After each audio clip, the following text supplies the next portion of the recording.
Good evening mga kapatid. This is the special coverage of the coronavirus crisis using the combined forces of News 5 and Signal TV's One News, Radyo 5 and 1PH. Malacanang is refuting reports that President Rodrigo Duterte is asking Congress for emergency powers to address the growing health crisis in the country due to COVID-19. Sa spokesman, Salvador Panelo, on Sunday clarified that the President is instead requesting for powers necessary to carry out urgent measures to implement the national emergency. Senate President Tito Soto is also not keen on calling it emergency powers, describing the term as completely wrong. In the draft document obtained by reporters, Malacanang is allegedly asking Congress, among other powers, to grant Duterte the authority to take over the operations of any privately owned public utility or business affected with public interest. The Interagency Task Force for the Management of Emerging Infectious Diseases has extended its deadline for members of the media to get their passes. They're moving it to March 26. This means that media personnel can go around quarantined areas without their passes until the said date. There's been a delay in the release of IATF passes, but Cabinet Secretary Carlo Nograles says exemptions will only be granted to 50% of the total permanent staff as registered under the Labor Department. Meanwhile, visa issuance and visa-free privileges to foreign nationals is suspended immediately. Foreign spouses and children of Filipinos are exempted from the said suspension. And to avert any threat in the supply of basic needs, the IATF ensures unimpeded movement of all types of cargo as well as the passage of personnel and the operation of some business establishments. To discuss other salient points of the Interagency Task Force resolution, we have on the line IATF spokesperson and Cabinet Secretary Carlo Nograles. Good evening, sir. Magandang gabi sa iyo, Jovi, at magandang gabi sa lahat ng nanonood ngayon. Isa-isa po natin, pero unahin na po natin itong ating mga OFW. Yung inyong pong pagre-release ng certifications for distressed OFWs, I understand ito ay para sila ay merong lodging, board and lodging habang sila ay nandito?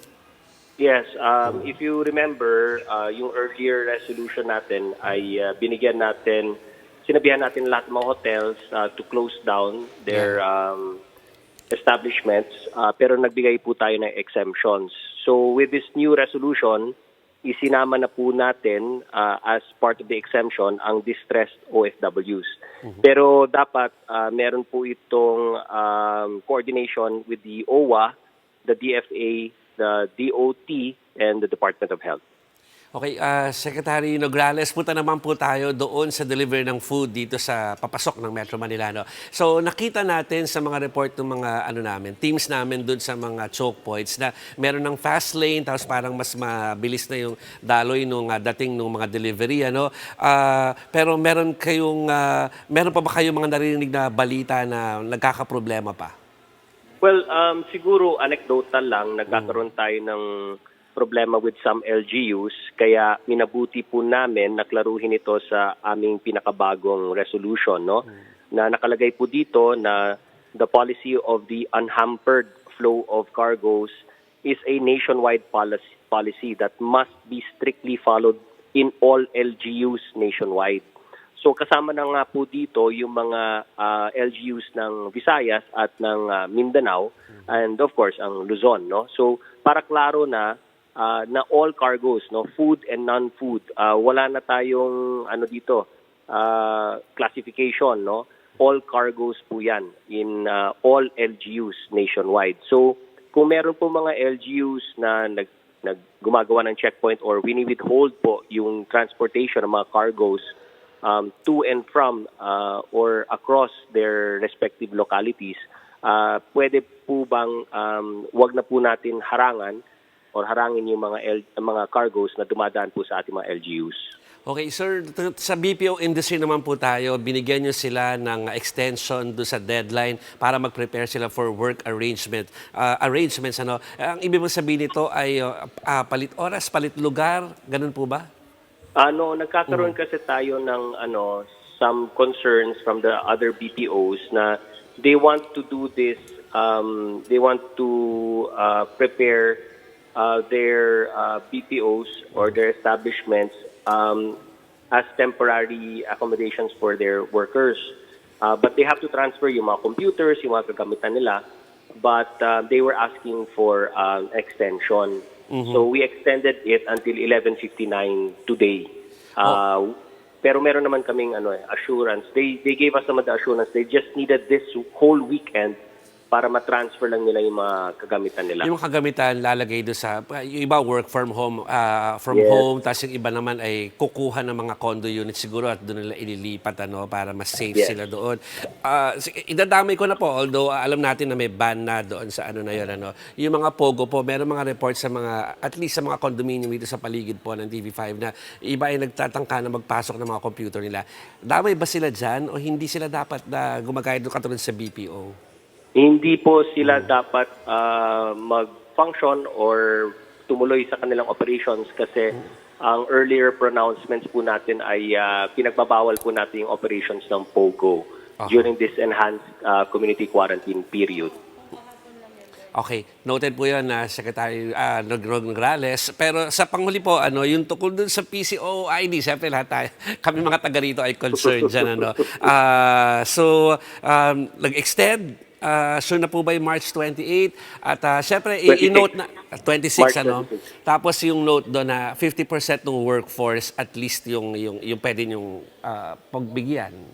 Yes, we had to be definite kasi kung ano ba talaga yung skeleton workforce for the media establishment. So, the IATF deemed it necessary to put a cap, And yung 50% nga po yung napag-agrihan ng IATF based din po dun sa staff complement as registered under the Department of Labor and Employment. So ito po yung pagde-define natin ng skeletal workforce for the media establishments and we extended it to March 26. Yes. In the meantime, habang wala pang March 26, padadaanin po ng ating mga kapulisan ang mga nasa media basta maipakita lamang nila ang kanilang bona fide IDs na yung sila mga ay taga-media. Existing IDs namin, yung company IDs namin, sir. Yes. Medyo, panghuli na lamang, Secretary Nograles, siyempre marami na nakakamiss kay Secretary Duque. So, kailan siya inaasahan na attend ulit ng meeting niya sa IATF? I think sa lalong madaling panahon because he's already cleared. Negative naman po siya for COVID-19. So inaasahan po namin na baka bukas po sa meeting namin, nandun na rin po siya. Okay. Maraming salamat, Capsec. Good evening. Thank you very much, Jovi. Mabuhay po kayo. Ingat po. Ingat po. Thank you. Now let's take a look at the other developments on the coronavirus situation in the country. Some 530 staffers of the UST Hospital are now under quarantine due to exposure to COVID-19 cases. These medical personnel include consultants, fellows, nurses, and aides. Because of the reduction in its workforce, the UST Hospital has consolidated several of its wards. The medical facility will also now regulate admissions as well as postpone elective procedures in some units.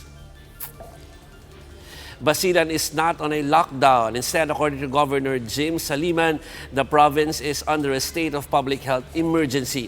This means that the island's police, military, and health officials will regulate the movement of people in Basilan, especially the observance of social distancing. Importante po yan. The province still does not have any COVID case. And responding to calls for a liquidity bazooka in the financial system, the central bank still sees no reason to print more money to help soften the economic fallout due to the outbreak. BSP Governor Ben Jokno says they're not resorting to unconventional measures as the agency has enough conventional tools in its arsenal. This includes slashing policy rates, giving lenders penalty reprieves, and allowing banks to increase lending to borrowers. And just to recap, as of this afternoon, the Health Department has reported 73 new cases of COVID-19, bringing the Philippines total to 380. OIC Undersecretary Maria Rosario Vergere also confirmed that from 19 deaths on Saturday, the fatality record has climbed to 25. Meanwhile, a total of 17 patients have recovered from the new coronavirus. And that's the latest on the enhanced and expanded community quarantine in Luzon. For more updates, follow News 5, the Philippine Star, and Business World Online. I'm Joby Francisco. We are One News.